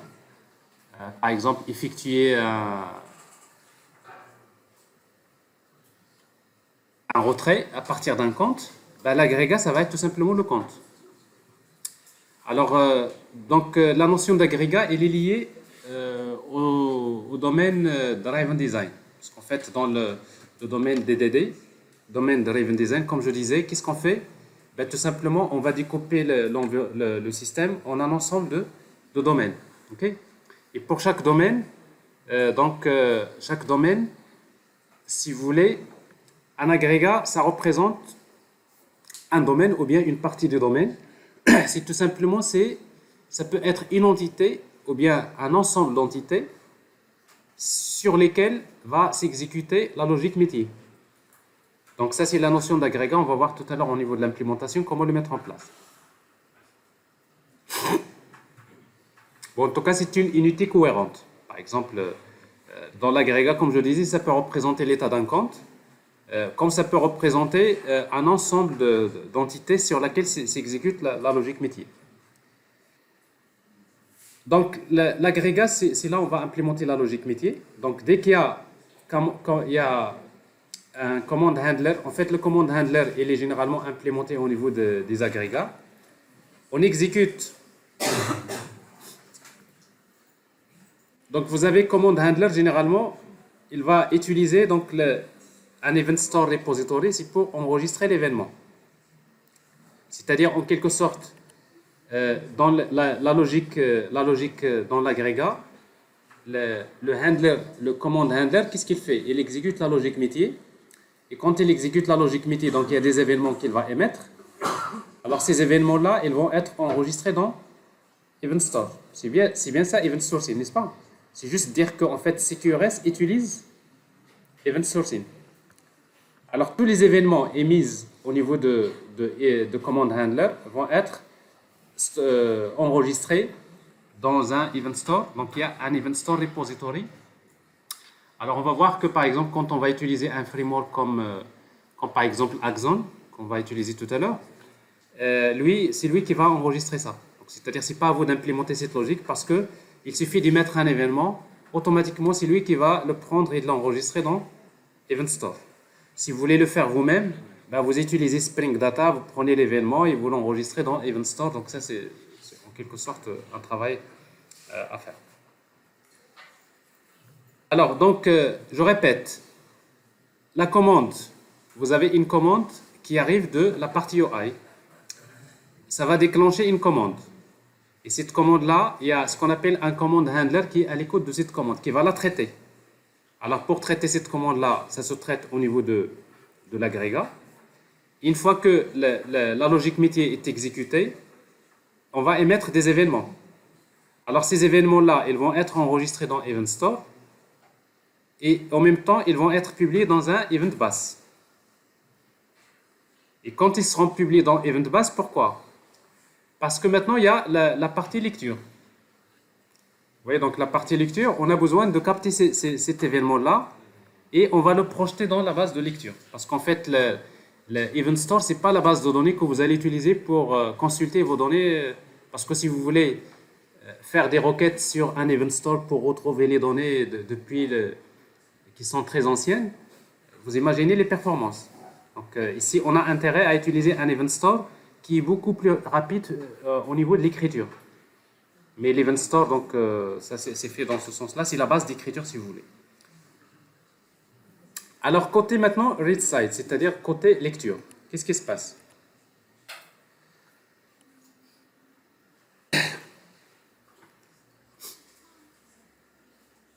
Alors, en fait, ça, peut-être je n'ai pas bien synchronisé l'animation. Alors, donc, l'événement, il est récupéré par une partie qui s'appelle Event Sourcing Handler. Alors, donc, dans la partie Event Sourcing Handler, il va émettre l'événement sur un bus d'événements. Et dans le bus d'événements, c'est-à-dire dans l'application, dans la partie lecture, vous avez également un Event Handler que vous mettez en place qui va être à l'écoute des événements. C'est-à-dire, on est à l'écoute d'événements. Dès qu'il y a un événement qui s'est produit par la partie commande, il va être reçu par ce Event Handler. Alors, qu'est-ce qu'il va faire? Donc, vous avez des Event Handlers, on peut créer plusieurs Event Handlers, c'est-à-dire, chaque Event Handler, quand il reçoit l'événement, il va faire quelque chose. Alors, Event Handler, qu'est-ce qu'il fait? Ben, tout simplement, dès qu'il reçoit un événement, supposons que vous venez d'insérer, vous voulez enregistrer un nouveau produit, n'est-ce pas? Vous avez émis une commande d'enregistrement du produit. Ici, donc, il n'y a pas la logique MIDI, il n'y a pas grand-chose. On va juste vérifier quelques paramètres, etc. On enregistre le produit.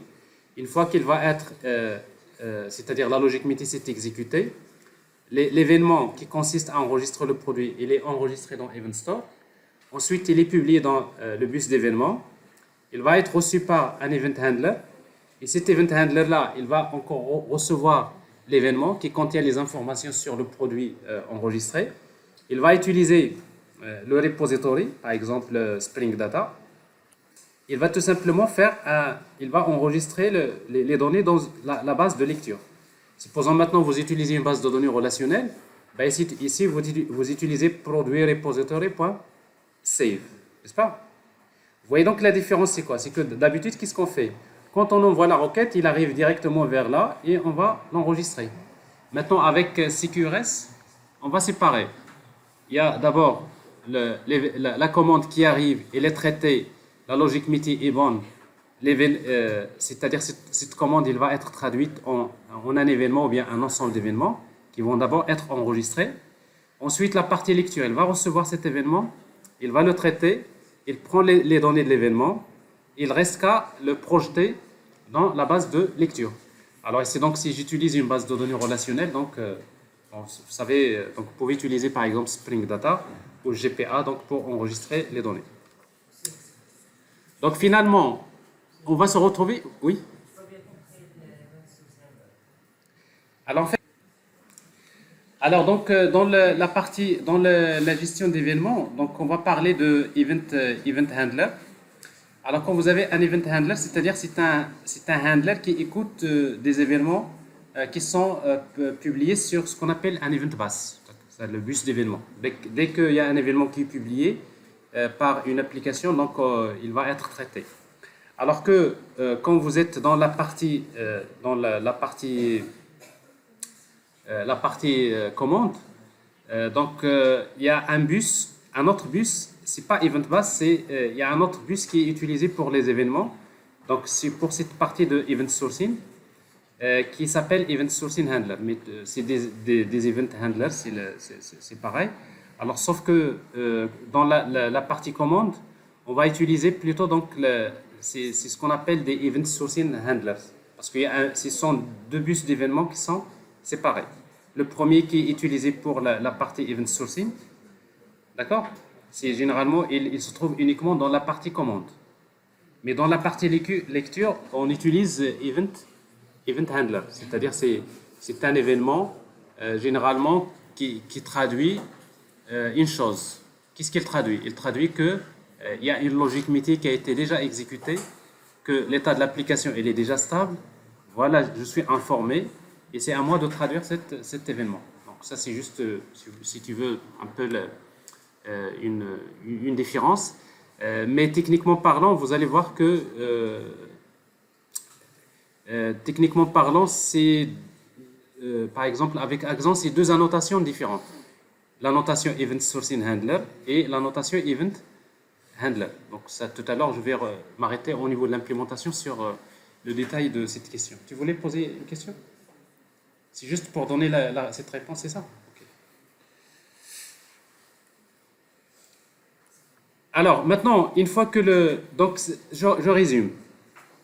Je n'ai l'idée principale. L'idée principale, c'est que dans la partie UI, quand vous envoyez des données, une requête qui consiste à modifier l'état de l'application, c'est une commande. Cette commande va être traduite par l'exécution de la logique métier. Ensuite, elle va être traduite par un événement ou bien un ensemble d'événements qui vont être enregistrés dans Event Store. C'est ce qu'on appelle la base d'écriture. Et en même temps, la partie lecture, cet événement-là, il va être reçu par un event handler dans la même application. Et une fois qu'on reçoit cet événement, ben, il faudrait l'enregistrer dans la base de lecture. Et la base de lecture, c'est la base qu'on va utiliser pour consulter les données. Je n'ai la différence entre ce que nous avons ici. La logique MIDI, dans la partie lecture, il n'y a pas de logique MIDI. C'est-à-dire vous n'aurez pas à faire des algorithmes ou bien des tests, if, else, if, non. Tout ce qui est la logique MIDI, c'est dans la partie commande. Mais dans la partie lecture, vous recevez un événement, fermez vos yeux, vous dites cet événement-là, je vais prendre les informations qui m'intéressent, je vais les garder. Peut-être vous n'êtes pas obligé de prendre toutes les données, mais vous prenez les informations qui vous intéressent, vous les gardez dans la base de lecture. Alors, c'est ce qui est intéressant, c'est que on peut avoir par exemple un microservice qui va... Il y a plusieurs microservices qui vont recevoir le même événement. D'accord? Et après, il y a le premier microservice va l'enregistrer dans sa propre base de données relationnelle, mais il y a un autre microservice qui reçoit le même événement, il va le projeter dans sa base de données NoSQL, par exemple. Et les données qui vont être enregistrées par le premier microservice, ce n'est pas les mêmes données qui vont être enregistrées par le deuxième microservice. C'est en fonction du besoin. Par exemple, le microservice billing service, pour lui, ce qui l'intéresse, c'est uniquement le nom du client et son adresse. Et bien, dans la base de lecture, je vais enregistrer que le nom du client et l'adresse. Mais pour un autre microservice, il a besoin de connaître le numéro de téléphone, l'adresse email, et là, parce que c'est un service qui va s'occuper de la partie communication avec le client, etc. Donc, c'est un peu ça. C'est-à-dire, vous avez, dès qu'il y a quelque chose qui se produit, ça veut dire qu'il y a une information qui a été modifiée dans le système. Ça va être traduite par la publication des événements. L'ensemble des applications qui sont dans cette architecture vont recevoir cet événement. Et chaque application, il va le projeter, l'événement, on va le projeter dans son propre modèle de données, si vous voulez. Alors, dans ce cas-là, qu'est-ce qui se passe? Maintenant, quand on veut consulter, on aura une autre REST API, cette fois-ci dans laquelle on n'a que les opérations de lecture. Alors, ici, donc, à chaque fois qu'il y a une requête qui arrive, bon, généralement, les requêtes, c'est des requêtes HTTP de GET, de type GET, souvent. Donc, ça va déclencher ce qu'on appelle un objet query. Et la même chose, ici, on va mettre en place un query bus, c'est-à-dire un bus qui permet d'écouter que les requêtes. Dès qu'il y a un objet query, une requête qui arrive vers le système, ça va déclencher quoi? Ben, ça va tout simplement aller vers ce qu'on appelle un query handler. Query handler, c'est quoi? C'est un listener qui va écouter tout simplement les requêtes. Dès qu'il y a une requête, qu'est-ce qu'il fait? Ben, il va utiliser repository, il va vers la base de données, il va fournir les informations. Vous voyez donc ici, c'est quoi l'intérêt? C'est que les opérations de consultation, il n'y a pas beaucoup de complexité. Pour consulter, il y a une requête qui arrive, on va vers la base de données, on retourne le résultat. Mais par contre, dans la logique, dans la partie query, il y a la logique métier. Et dans la logique métier, il y a beaucoup de traitements à faire, n'est-ce pas? Donc, ce qui fait que, généralement, les opérations de lecture, d'écriture, demandent plus de temps que les opérations de lecture. Donc, si on les sépare, qu'est-ce qui va se passer? Ce qui va se passer, c'est que toutes les opérations de lecture vont être très rapides. Est-ce que vous voyez? C'est quand on va les séparer, c'est que les opérations de lecture, ils vont être beaucoup plus rapides que si on les mélangeait avec les opérations d'écriture. Si on utilise la même base d'écriture et de lecture, donc on est en train si vous voulez, de ralentir les performances de l'application. Le fait de les séparer, c'est que la base, c'est-à-dire la partie lecture, ça se fait d'une manière très rapide. Donc on va beaucoup améliorer les performances de l'application. Alors autre chose,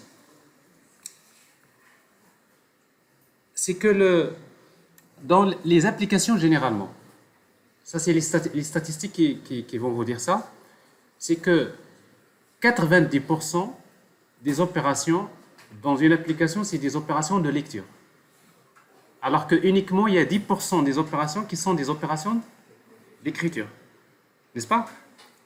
On peut enregistrer un produit une fois par exemple, une fois par heure, mais ce produit-là, il est consulté combien de fois?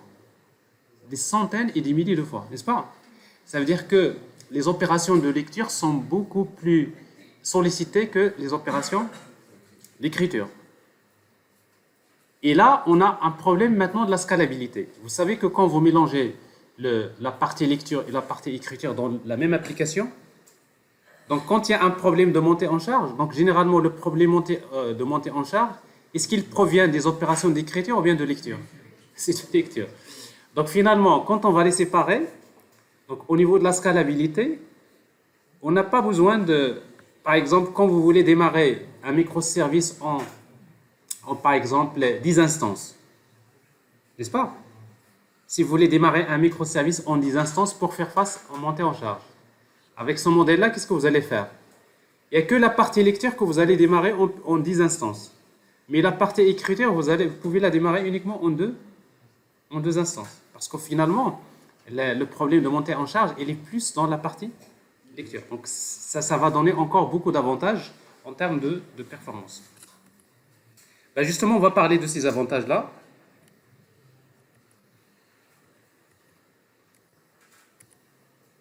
Alors, quels sont les avantages? D'abord, on peut agréger facilement les données de plusieurs microservices. On est bien d'accord. C'est-à-dire quoi? Quand on est dans cette logique-là, c'est-à-dire la partie query, il est à l'écoute de tous les événements qui se produisent dans l'application. Donc, ça veut dire que chaque microservice qui publie un événement, il va être reçu par l'autre microservice. Et chaque microservice peut prendre les données et les stocker dans sa propre base de lecture. C'est ça, agréger. Agréger, ça veut dire quoi? C'est récupérer plusieurs données qui proviennent de plusieurs microservices, sous forme d'événements, et de les projeter dans la base de lecture selon mon besoin. Alors, par exemple, si je suis en train de faire une application comme je disais, de moteur de recherche, ben, j'ai mon modèle, je le connais. C'est une base de données, par exemple, basée sur Elasticsearch.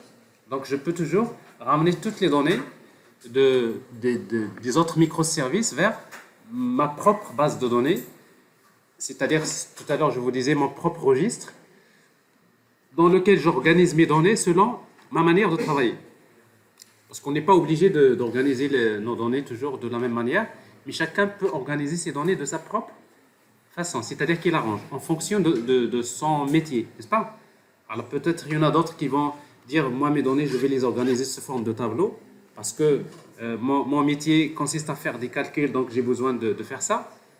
Il y a un autre qui va dire, par exemple, moi les données, je vais les organiser sous forme d'un graphe. Ce n'est pas un tableau parce que mon métier, ce n'est pas de faire des calculs, mais plutôt c'est de rechercher où se trouve l'information, etc. Donc c'est à peu près ça l'idée principale. Deuxième, c'est la mise à l'échelle. Alors comme je disais tout à l'heure, c'est que les deux parties la partie lecture, généralement, elle est sollicitée à hauteur de 90% et la partie écriture à 10%. Donc ça veut dire quoi? Ça veut dire que finalement, au niveau de la scalabilité, le fait de séparer la partie écriture de la partie lecture, ça veut dire que c'est que la partie lecture que j'ai besoin de scaler plus que la partie écriture. Donc c'est vraiment ça permet d'optimiser encore le travail. Alors quoi d'autre? La liberté de choisir des types de SGBD. Alors chaque base, chaque microservice ou bien chaque partie de lecture peut choisir son propre modèle de données en fonction de son cas. Il y a des microservices qui vont choisir des bases de données SQL, d'autres non SQL, d'autres des fichiers XML. Et il y a un autre microservice qui va stocker des données dans une base de données orientée graph comme Neo4j, etc.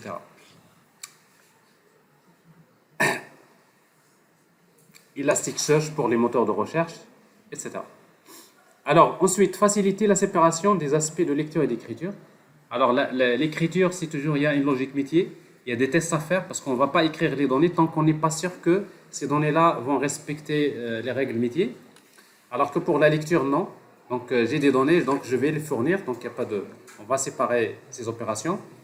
Et après, faciliter la séparation des deux modules de lecture et d'écriture. Carrément, dans un projet, on va créer deux profils. Alors, pour le microservice maintenant, on va créer un même microservice, il n'y a pas de problème, on n'est pas obligé de le découper en deux. On n'est pas obligé de le découper en deux applications. C'est un seul microservice, mais dans lequel on utilise deux profils. Je démarre un microservice en profil écriture, ça veut dire que la partie lecture ne va pas être déployée. Et je démarre une autre instance, mais avec le profil lecture. Et dans ce cas-là, la partie écriture ne va pas être déployée. Techniquement, comment ça se fait? Vous savez que dans Spring, quand vous utilisez une annotation, par exemple service, n'est-ce pas? Ou bien l'annotation component, vous pouvez toujours spécifier pour un service qu'il est déployé pour quel profil. Donc je peux par exemple définir deux profils, profil lecture et profil écriture. Donc c'est-à-dire au moment du démarrage, je peux transmettre un paramètre pour dire que je veux démarrer ce microservice en utilisant le profil lecture ou bien le profil écriture. Donc finalement, c'est une manière carrément de séparer les choses. Ah, moi, si vous voulez carrément les séparer, du moment que ça communique toujours via un bus, donc il n'y a pas de problème. Oui? Par exemple, s'il y a un problème dans une partie, est-ce qu'il impacte l'autre partie? Par exemple, s'il y a un problème de blocage dans une partie. Quelle partie? Par exemple, s'il y a un problème dans la partie web, est-ce qu'il impacte l'autre partie? Non. Alors déjà, une chose qui est sûre, c'est que on est bien d'accord, tous les microservices, on ne va pas avoir beaucoup de event store dans l'application. Donc finalement, tous les microservices vont utiliser le même event store. Ça, c'est le event sourcing, n'est-ce pas? Et du coup, donc, event source, event store, c'est ce qu'il y a de précieux. Donc si vous avez un event store qui enregistre tous les événements, si jamais il y a des problèmes dans la partie lecture, comme je disais, on peut rejouer les événements. Mais ce qui est sûr, c'est que l'Event Store doit être conservé. Doit être bien conservé. Bon, avant de prendre la pause, donc, quels sont les inconvénients? Quand même, il y a des inconvénients pour le pattern CQRS. C'est d'abord, ça amplifie un peu la complexité du système. Alors, pour les gens qui n'aiment pas vraiment développer, ben, ils vont commencer à dire, mais là, commence à être compliqué, n'est-ce pas? C'est-à-dire, vous avez l'habitude de faire les choses, une simple annotation, plutôt une simple entité GPA, repository resource, hop, ça marche, n'est-ce pas? Mais malheureusement, si vous êtes dans les projets vraiment des grands projets, c'est des gros budgets, il y a beaucoup de contraintes. Et les contraintes, c'est les contraintes qui font que il y a les architectes qui vont dire la seule solution, c'est de faire event sourcing et CQRS. Et quand ils voient que la seule solution, c'est ça, la meilleure solution, c'est ça, ben ça veut dire que si vous faites partie du staff d'ingénieurs de cette entreprise, ben vous allez travailler comme ça. Mais croyez-moi, généralement, les gens qui font l'ingénierie logicielle, c'est que en quelque sorte, quand vous commencez à implémenter la solution, peut-être au départ, ça va vous paraître un peu assez lourd à mettre en place, mais au fil du temps, vous allez trouver que c'est la meilleure façon pour développer des applications, c'est comme ça. Bon, ça c'est ma conviction personnelle. Vous voulez vraiment développer des applications, c'est-à-dire rien à dire. Vraiment rien à dire, c'est si vous respectez CQRS Event Sourcing, là vous êtes sur le top. C'est-à-dire, j'imagine, je ne sais pas s'il y aura quelque chose après ça, mais vraiment, vous êtes sur le top des architectures que vous pouvez offrir, par exemple, pour une entreprise. Mais il faut prendre en considération les inconvénients, la complexité, premièrement, la duplication des codes. Alors ça, c'est un grand problème. Pour les gens qui ont travaillé avec Redux ou bien avec NGRX, ils vont constater qu'ils font beaucoup de copier-coller. C'est des codes qui se répètent. Et après, vous trouverez, il y a des codes qui se répètent dans l'application.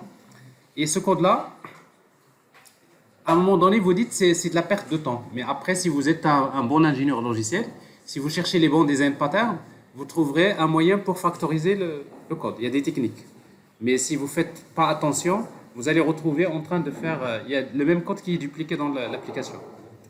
Et quand on duplique le code au niveau de la maintenance, c'est un peu catastrophique. Donc, il faut faire attention à ça. Il faut penser à créer donc des cross-libraries, c'est-à-dire tout ce qui est des commandes API, des choses comme ça, c'est-à-dire tout ce qui est en commun à l'ensemble des applications, il faut le stocker dans des API. Et après, il y a les contraintes de consistance entre les bases de données, de lecture et d'écriture.